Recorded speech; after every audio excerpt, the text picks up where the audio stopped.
Good afternoon. The November 18th meeting of the Oklahoma City Water Utility Trust will be in session, and the first item on the agenda is the approval of the minutes from the November 4th meeting. Move approval. Second. We have a motion and a second to approve the November 4th minutes. Are there questions or comments or additions? Or hearing none, voting please. Minutes are approved. The next item is the consent docket. Move the consent docket subject to individual consideration. Second. Other matters to be discussed individually or comments from staff on any of the items? Mr. Chairman, in this agenda, you'll approve plans and specifications for advertising 2 miles of 48-inch water line that helps complete our pipelines moving west from the Draper plant going to Southwest 15th Street and County Line Road. It's very exciting for us. We're also asking you to authorize a payment for an easement that will provide a secondary power service to our new pump station, our very largest outside of a water treatment plant pump station at Southwest 104th and Portland. Those are both two things that add service reliability, particularly in the southwest part of the city. I have a question about the water line extension. Will that line extend past areas that it would facilitate development? I mean, where areas that have been not served with water could hook to it, like similar to the situation we have along 149th, where that water lines come through and then it makes water accessible and development potential gets more attention. Yes, we've had a shortage of water supply in the southwest part of the city where we are seeing very heavy rates of growth. So we've had customers who have had a lack of service, particularly a poor quality of service at peak demand times in the very hottest weather in the summer times. Now, that again was also before the City Council implemented their water conservation program. But we believe we're adding capacity to both help supplies west where we have existing customers who've had deficiencies, and also there will be some capacity for new growth, particularly along Reno and Southwest 15th Street to the west, where we already, again, have customers. Will growth, if it occurs there, will they be requested to pay part of the cost of this extension, or is it? They will not pay for the capital investments that we've made except through the system development charge that was approved 2 weeks ago. Okay. Well, how does that square with the fact that we don't extend lines? I mean, I live in an area and represent an area largely unserved by water. How does that square with the idea that we don't extend lines to facilitate development? We're not extending lines to facilitate development. We're extending lines to meet our needs to get the water to the demands of the system. That does, though coincidentally, go through and does benefit some property owners, but we're doing it based upon the most effective and efficient way we can to service our demands. So the development originally put in Policy A and Policy B lines to extend, when it was necessary, to extend service to that area. What's happened, though, is we've experienced additional growth that then requires bigger pipes, and always the development puts in the first lines, and we go back and reinforce them with larger pipes as development occurs in the area. The transmission mains follow the distribution mains that the development puts in. Seems like that's almost a distinction without a real difference in terms of the impact on the system. I mean, we get a situation where we have available water and sewer lines at 190th and Canadian County, and yet you can't get water 100 yards from the treatment plant at Draper. Point taken. It just seems to me, I've never quite been comfortable with that idea that if you live close to Draper, where the water's where it's housed and treated, if you live 200 yards from the plant, you can't get city water. But if you live at 199th and Piedmont, you can. But they already have water in that area through developer extensions over time. All of that's developer extension. All that's been extension. All we're doing now is because of the fact that there's been so much developer extensions out there that we can't service our customers. So, as you know, the city is working on a comprehensive plan OKC, where some of these topics are discussed. I'll commit to staff bringing us back a descriptor of how this works and how the master plans help us with this, and then we can have some policy that may help you with policy discussion and guidance for us. How about that? Okay. Any other comments on the consent docket? Hearing none, voting please. Consent docket's approved. Next item is item for individual consideration, and the first item is executive session. Is that something, do we need executive session? Mr. Chairman, we would like to have a short executive session. We'll just hold that to executive session. Well, we'll go in executive session. Get the heel of the docket. You'll need a vote on that. Yeah. Second. Okay, that's fine. Yeah, voting, done. We don't need an executive session on the water. Move we strike item B. Second. Motion and second strike. Next item's item from trustees. Any comments? The next item is the status report on the Water Utilities Department for October. Mr. Chairman, just very briefly, lake levels in the Northwest are a little bit lower than last year. Lake levels in the Southeast are in combination about the same, and that goes along with what's going on with our weather patterns here in the state through this fall. I wanted to tell you that the report says water meter sales are 1% lower than last year. Last year was an all-time record setting total, and I thought you'd be interested to know that development plan review processes in the engineering division are still ahead of last year's also record number, setting a record number of plans. In 2011, a low point, I think, we processed 162 plans in the first 3 months. Last year we processed 307, and this year we processed 324 in the same time frame. So you can see that we continue to move up. I would forecast that we will more than double our previous normal average of 480 plans a year if things continue as they are. Happy to answer questions. Any questions or comments from anyone? We'll move on to the presentation concerning the municipalization project at Tinker. Mr. Woodhouse here to speak. Thank you. I'm joined here today by Paul Rickboss from Guernsey & Associates and Mike Price. He's an operations and maintenance specialist from MWH. Let's go ahead. We always start out with kind of where we are in the process. We are in the procurement phase, which is this 15-month period, which began in June of this year, and will continue up through submittal of the proposal in the fall of next year. After that, there'll be the transition phase, followed by a period of due diligence, where we get eyes on all the assets and do condition assessments and so forth. And then finally, the performance period, the 50-year period when we're going to operate and maintain the utility systems at Tinker.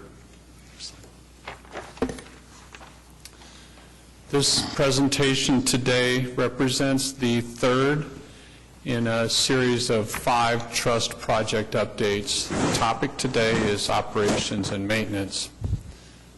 The project is progressing on schedule, as you can see on the graph there. We're in November, our project's about 58% complete. That's the actual preparing of the proposal. So today we'll talk about operations and maintenance. We'll begin with a summary of the information which we observed from our 2 site visits to Tinker Air Force Base. The first one took place on September 24th. At that site visit, we had close to 15 people, many of them Aquit staff and some consultant staff, and we met with the people who are currently operating the wells and the lift stations at Tinker.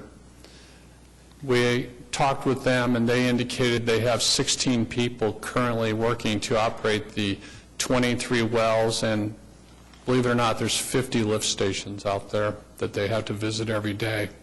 Then we went ahead and scheduled site visit number 2, which was held on October 26th. At that site visit, we met with the operations staff who are responsible for the line maintenance. That's for all the pipelines, both water and sewer pipelines, as well as a representative from the Tinker Air Force Base Fire Department. They indicated at that time that they had 5 people working full-time on line maintenance, including a full-time utility locator.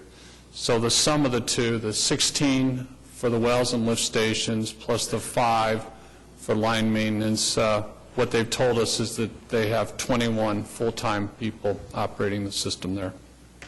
Next, please. How does that compare with the number of people that we have on a, if you compare the 2 systems, is that more people than we would have, or is that less people? Well, that's the subject of this slide. So what we're doing a ground-up analysis. We're looking at all the tasks that we believe are necessary to operate a system of that size and complexity. And if you'll just hold on just a second, okay. I'm getting to that. It's a good question. We had to have some parameters to go by, and so we looked from standards from American Water Works Association, and they estimate about 17 water line breaks per year. And on the wastewater side, the Water Environment Federation's WEF provides an estimate of about 73 wastewater stoppages. They're called mainline stoppages per year. We added, so we had that tasking to assess, and then we added to it the day-to-day routine scheduled maintenance for the pipelines, fire hydrants, pumps, chemicals, lift stations, and so forth. In addition to that, there's all the reporting that needs to be done to the government and other contract requirements. So we added it all up, and we got about 27 people for all the operations and maintenance requirements, and another 2 or 3 for what we're calling administrative requirements. So we're about 9 people higher than what the government's currently using to operate the system. But there's some differences, and that's what's highlighted on the bottom of the slide. The RFP scope requires extensive preventive maintenance, which falls right in line with how Aquit operates their system, is to do preventive, not just reactive maintenance. The RFP also requires added mapping, reporting, capital planning, and construction, as well as added contract administration efforts. So there will also be, there's a significant capital program that they're not doing out there now that's going to be necessary in the first 5 to 10 years. We're going to basically replace all the water, wastewater infrastructure, or most of it out there.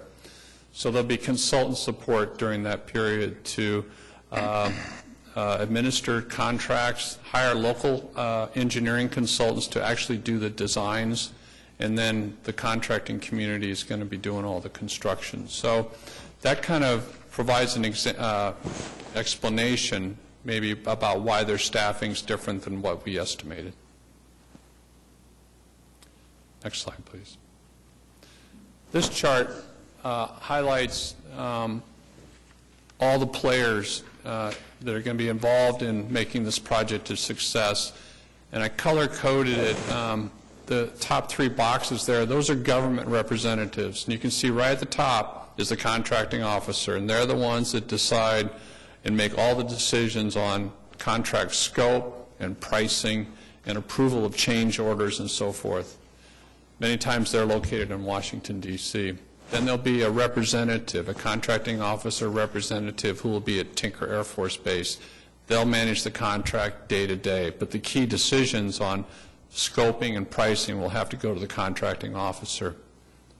They will also coordinate work then with the base civil engineer. So those are the government people we're going to be interacting with.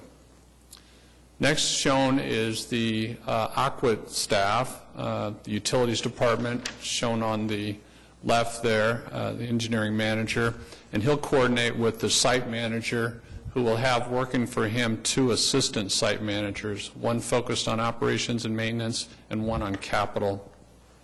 Then we move down to the actual operations and supervisor, and then there'll be the on-site crew that doing the daily operations, and when things come up at the site, so those are the folks that are out there day to day, but then as things happen, mainline stoppages, main breaks and so forth, they'll be drawing upon established Aqua staff from around the community to come in and perform special operations, clean up spills and do whatever. And then we have other specialized on-call contractors that may want to be helping with the maintenance of the laterals and so forth. I think the other color that's shown here is the contract compliance, and then the capital planning and engineering construction. That'll be served by the consultant community here in Oklahoma City. So those are the only slides I have. Are there any additional questions, sir? How many other bases have converted to this kind of a system? Well, the Army's done the most. I think there's probably 20 Army bases across, or Army posts across the country. The Air Force is just getting warmed up. I think probably maybe 4 or 5. I would have to check those exact numbers with DLA in Washington, but the Army's done a lot more. The first one that I worked on is in 2002 for Fort Campbell, Kentucky. So they've been operating that system now for about over 10 years or so. Does this provide for a system where they will stay on the wells? Well, that's another good question, because the next presentation we have for you is going to be on December 2nd. It's going to be on the alternate proposal. And so I'll have Ron Cass come, one of our water system specialists, and he's going to talk about the alternate proposal that we're preparing now that will offer Tinker Air Force Base to switch off and not operate the wells any longer, have them as backup, and have the Aqua Water supply them for the 50 years. So we're going to present that at our next meeting, sir. Okay. Will that be a decision that they would make, whether they want to convert to? That's correct. So the challenge that we have then is to provide an alternate proposal to them that has a lower cost to the government, lower long-term cost to the government over the 50 years. And if we are able to provide a compelling argument that it's less costly, more reliable, and other attributes, there's other benefits of switching over to City Water, I think it'll be a pretty easy sell. Well, the other attributes are becoming more and more important in this part of the world, because the long-term reliance on wells is not a good bet. Yes, sir. Okay. Anyone else have any questions or comments? Thank you. Thank you. Are there citizens to be heard? We will retire to executive session and be back. Thank you.